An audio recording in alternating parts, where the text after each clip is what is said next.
everybody, it's Mads, and today I'm going to be talking about the popular books that I have not yet read. I've been on BookTube for almost a year now, but not actively. There was like 9 months where I didn't post any videos or anything like that.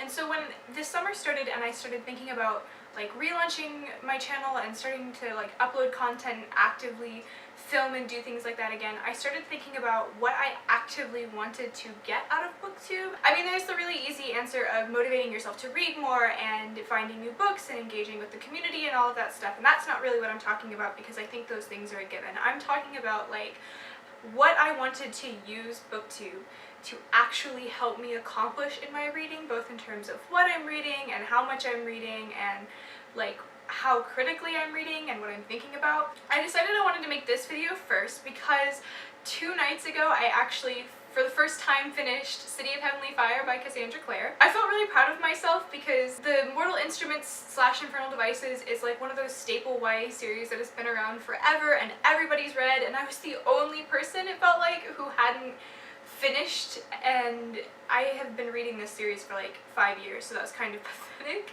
And so to finish it and to be caught up and everything is really exciting. I mean, I haven't read Lady Midnight yet, which I think is like next in terms of Cassandra Clare books, but I finally finished the whole, like the 2 staple series by Cassandra Clare, and I felt really excited about it. So I was thinking of all of the other really popular YA books that I haven't yet completed, and I wanted to use this video as a departure point and kind of like a motivational video for all of the things that I'm still behind on. So without further ado, these are the popular books / series that I have not read / completed yet. That was kind of messy, but we'll just go with it. The first one that I want to talk about is one that I'm actually really excited for, and that is The Wrath and the Dawn duology by Renee Ahdieh.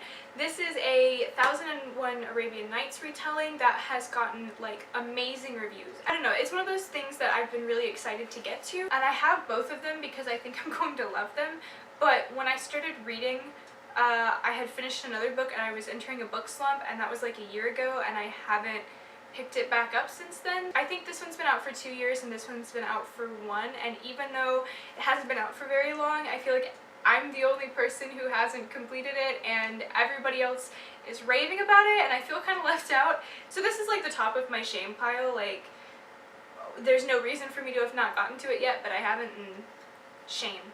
The next thing I want to talk about is actually a series, and that is the Divergent Trilogy / like I guess series if you count for the companion novel by Veronica Roth. This is another one of those staple YA series that I read 4 or 5 years ago. I read the first book, Divergent. I used to own it, and I actually gave it to Half Price Books because I had no more interest in reading it. To this day, I still do not have an interest in reading it. I actually borrowed a copy of Insurgent from one of my best friends, and I had it for 9 months, and I never picked it up, and I kept looking at it and thinking, maybe next week when I finish this book. And then after a while she was like, I kind of want it back, and I was like, yeah, I kind of don't want to read it either, and that was the end of my interest in Divergent. And I was going to keep the first one because maybe I thought, you know, I might get nostalgic and want to read it later, and then I've been looking at it and I just realized that the appeal has kind of died for me, and so I think this is one that I'm just going to leave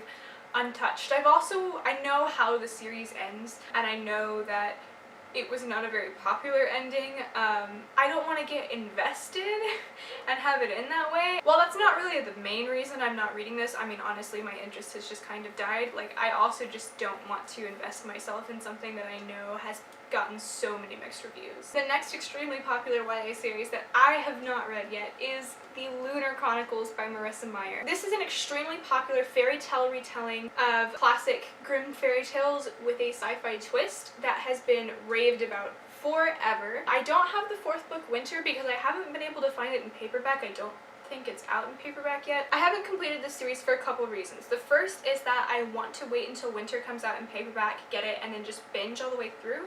And the second is that I'm kind of a seasonal reader. Like, sometimes I'll look at a book and I think, I have to read that in summer, or I have to read that in the fall.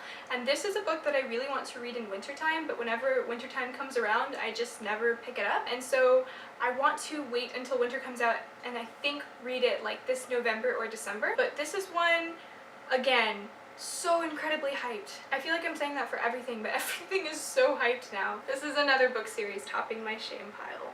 I feel like I've read nothing, actually. Do I even read books? Is that what I do? I don't even.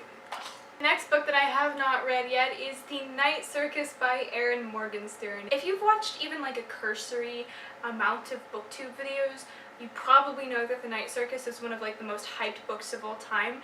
Everybody is obsessed with it. Everybody who's read it considers it one of their favorites. It's like so incredibly popular, it's almost intimidating. The premise sounds like something that is entirely right up my alley. It's about two magicians working in a circus who have to compete with each other or something like that. It seems so awesome, and I actually bought it on my Kindle. And this is another one that I feel like I need to read in the fall/winter. So hopefully coming up by the end of this year I will complete The Night Circus, because it's actually one that I'm really looking forward to but haven't worked up the courage to get to yet. Moving away from sci-fi and fantasy for a little bit, here are some incredibly popular contemporary books that I haven't picked up for no apparent reason. Anna and the French Kiss by Stephanie Perkins. I picked this up on a whim at Half Price Books. It was so highly recommended. Everybody said it's really fun and cutesy, and I thought, I have to get burned out on fantasy and sci-fi eventually. What if I just have a nice contemporary waiting for me? And so when I found it, I was like, oh, everybody says it's so nice and it's in such good condition and it's $3. So when I picked it up, there it sits. It's been here for a while. I don't pick up contemporary because I really have to be in the mood for it. I always have this mentality where it's like, if I want to read about real life, I might as well just go exist in real life. Like, I read to escape things. I don't read to read about real life. So I don't want to read about real life. And also, I think there's like, I don't know, I've heard a little bit about this book that makes me worry about secondhand embarrassment, which I don't handle well at all. I hate secondhand embarrassment. So those things have kind of prevented me from picking it up. And I think that I will like it. I just have to be in the mood to grab it.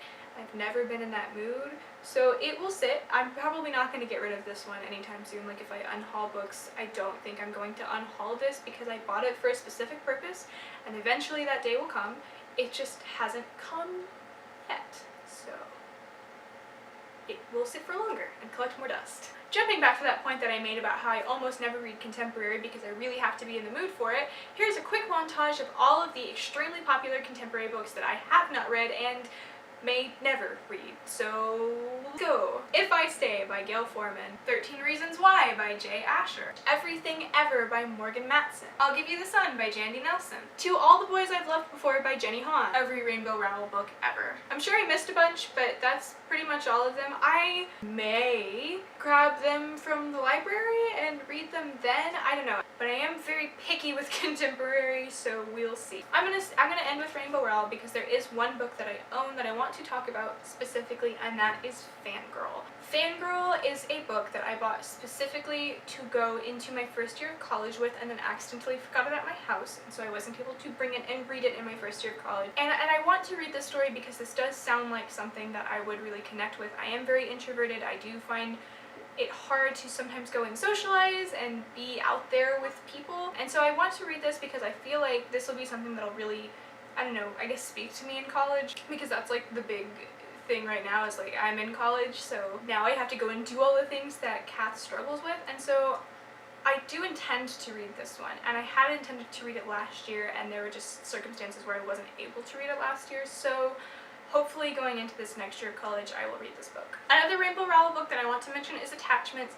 Haven't read it yet, but this also looks super cute and I'm interested in it. And the last Rainbow Rowell that I want to mention is Carry On. Carry On is it's either the book that she writes fanfiction about in Fangirl, or it is the fanfiction that she writes about the Harry Potter-esque story in Fangirl, and the reason that it has never appealed to me was that I heard that it's basically Harry Potter and the Deathly Hallows, and I don't know that I want to read that. So maybe we will see. It's not of paramount importance to me right now. Going back to fantasy, the last series that I have not read that I want to talk about is the Mistborn Trilogy by Brandon Sanderson. Ooh, that came up comfy. Ooh, go back. I can only do so much. Pretty much everyone who's ever read the Mistborn Trilogy highly recommends it. It is supposed to be phenomenal. The magic system is supposed to be really incredible. The characters are supposed to be really compelling. It's really just supposed to be like top-notch fantasy, and the reason that I haven't gotten to it is because they are so big and so dense that I just look at them on my shelf and I'm like, ah. it's such a time commitment and it's such an investment. I know that once I get into it, I will be really invested. I'm like 100 pages into Mistborn. What I have read so far is phenomenal and really fascinating, but getting myself into it I think is going to be my biggest struggle with this, because oh my god are these books dense. And finally, I have one last book for my giant popular books I haven't read pile of shame, and that one is, well, I kind of saved the best for last, and that is The Book Thief by Marcus Zusak. I don't really know how I missed all the hype on this one. I guess when the movie came out I was a little bit younger and I didn't want to read anything that depressing, so I didn't. I own this one. This is another book that's in storage that I will have by the end of the summer. I think the reason that I've kind of waited so long to read this is because I've heard that it is so emotionally distressing that it's kind of making me anxious to get started. So that was a lot longer than I had thought it was going to be, but that is my list of popular books and series that I have not read or completed ever. And so yeah, thank you for watching my giant pile of shame, and I hope that I step my game up in the future, because oh man, making this video really made me realize how far behind I am on the books that I want to complete. And so yeah, thank you guys so much for watching, and I will see you next time. Bye!